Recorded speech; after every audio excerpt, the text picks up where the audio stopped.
معاہدہ یہ ہوا تھا نا میثاق مدینہ کہ آپ کا دشمن یا ہمارا دشمن کوئی بھی، تو ہم سب مل کر اس کے خلاف لڑیں گے اور کسی کے بھی دشمن کو یہاں پر پناہ بھی نہیں دیں گے۔ اب آپ انتظار مت کیا کریں کہ دشمن تیار ہو کر آپ پر حملہ آور ہو اور پھر آپ اپنے دفاع میں لڑیں۔ جہاں دشمن سر اٹھاتا ہوا دکھائی دے، اس سے پہلے کہ وہ آئے اور آپ دفاع میں لڑیں، آپ وہاں پہنچ کے اس طاقت کو کچل دیں۔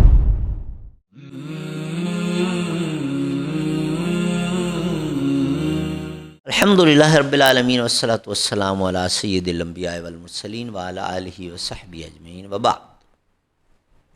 حضرت نعیم بن مسعود الاشجعی رضی اللہ تعالی عنہ پہلے گئے بنو قریظہ قبیلے کے پاس اور ان سے کہا کہ یہ جو تم لوگوں نے غداری کی ہے، نبی صلی اللہ علیہ وسلم کے ساتھ کیا ہوا معاہدہ توڑا ہے، کیونکہ معاہدہ یہ ہوا تھا نا میثاق مدینہ کہ آپ کا دشمن یا ہمارا دشمن کوئی بھی، تو ہم سب مل کر اس کے خلاف لڑیں گے اور کسی کے بھی دشمن کو یہاں پر پناہ بھی نہیں دیں گے۔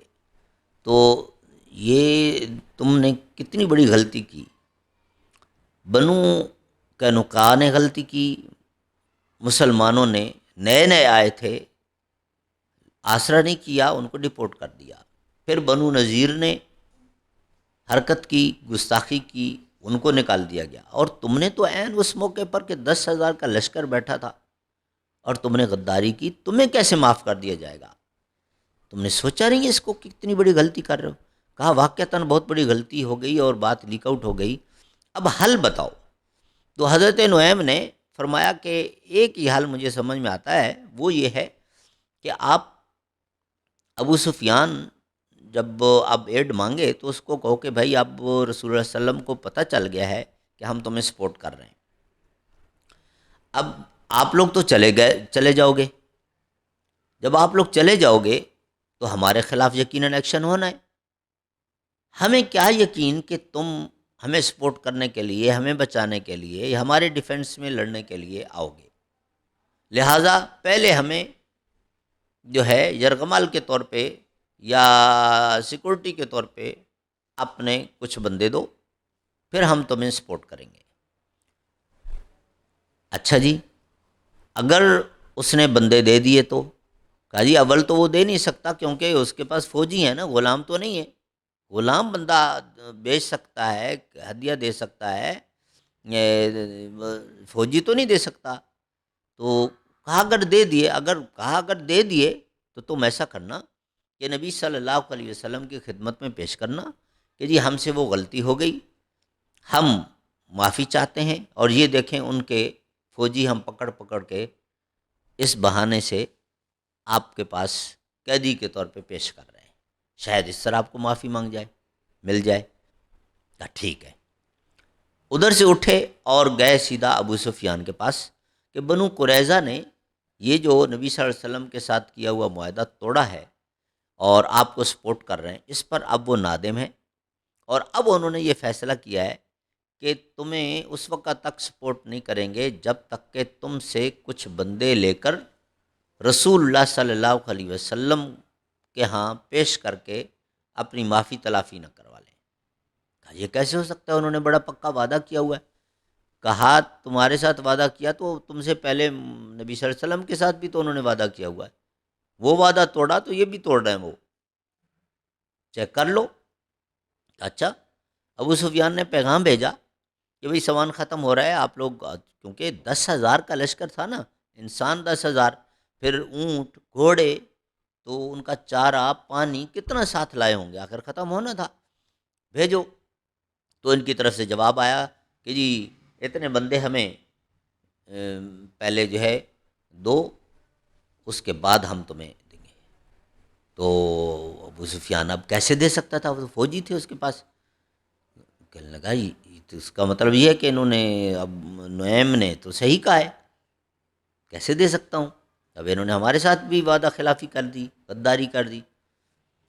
تو غصہ آیا، اس نے کہا اچھا بندے تو میں نہیں دے سکتا ہوں، لیکن واپس چلے جائیں گے، لیکن آپ اگلی مرتبہ جب آئیں گے تو پہلے تم اور اس کے بعد پھر ہم مسلمانوں کی خبر لیں گے، لیکن پہلے تمہارا علاج کریں گے۔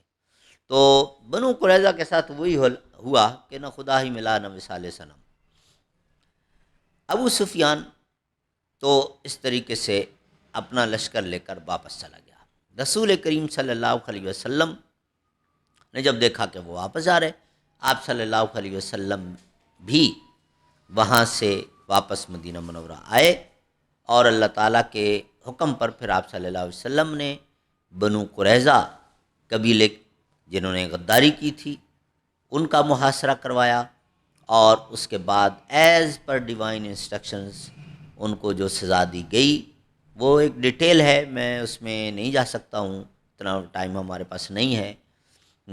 آپ صلی اللہ علیہ وسلم نے جو ان کے نوجوان جنگ میں شریک ہو سکتے تھے، معاہدہ تھا آپ صلی اللہ علیہ وسلم کے ساتھ، اس کو انہوں نے توڑا، ان کو قتل کیا گیا، اور ان کی عورتیں، بچے، بوڑھے مرد ان کو غلام بنایا گیا، اور انہی میں حضرت صفیہ جو ہے وہ آپ صلی اللہ علیہ وسلم کے حصے میں لونڈی کے طور پہ آئیں، لیکن مسلمان ہو گئیں۔ آپ صلی اللہ علیہ وسلم نے ان کو آزاد کیا اور اس کے بعد نکاح کر لیا، اس طرح سے وہ پھر ام المومنین بن گئیں۔ تو یہ تھی بیٹل آف خندق، بیٹل آف ٹرینچ، بیٹل آف احزاب، تینوں نام اس کے ہیں، اور اسی کے ساتھ بیٹل آف بنو قریظہ، جو بعض ہسٹورینز الگ سے ذکر کرتے ہیں لیکن وہ اسی کا حصہ ہے۔ غزوہ خندق کے بعد ڈیوائن انسٹرکشنز تبدیل ہوئیں، اور رسول اللہ صلی اللہ علیہ وسلم کی جو عسکری پالیسی تھی وہ تبدیل ہوئی اللہ تعالیٰ کے حکم پر۔ پہلے ڈیفینسو وار تھی بدر سے لے کر خندق تک، اور خندق کے بعد آپ صلی اللہ علیہ وسلم کو جو انسٹرکشنز ملی کہ بہت ہو گیا، 13 سال مکہ کے اور تقریباً 5.5 سال یہاں کے ہو گئے ہجرت کرنے کے بعد مدینہ منورہ کے، یہ ان کو اتنی مہلت دی، ڈھیل دی، اور یہ باز نہیں آ رہے۔ اب آپ انتظار مت کیا کریں کہ دشمن تیار ہو کر آپ پر حملہ آور ہو اور پھر آپ اپنے دفاع میں لڑیں۔ جہاں دشمن سر اٹھاتا ہوا دکھائی دے، اس سے پہلے کہ وہ آئے اور آپ دفاع میں لڑیں، آپ وہاں پہنچ کے اس طاقت کو کچل دیں، کیونکہ یہ سرزمین، یہ ساری کائنات اللہ کی ہے، اور اس پر اللہ کا قانون ہی چلنا چاہیے، اور اللہ کا حق ہے، کسی اور کا حق نہیں ہے کہ اس کی بات چلے، اس کا قانون چلے۔ تو آپ نے اللہ کا قانون نافذ کرنا ہے۔ چنانچہ آپ صلی اللہ علیہ وسلم نے پھر اللہ تعالیٰ کے ان احکام کے تحت اپنی پالیسی تبدیل کی، اور اس کے بعد کے جو ملٹری ایکشنز ہوئے ان میں تھوڑی سی تبدیلی نظر آتی ہے، اور وہ انشاءاللہ اگلے لیکچرز میں ہم بیان کریں گے جو ملٹری ایکشنز ہوئے۔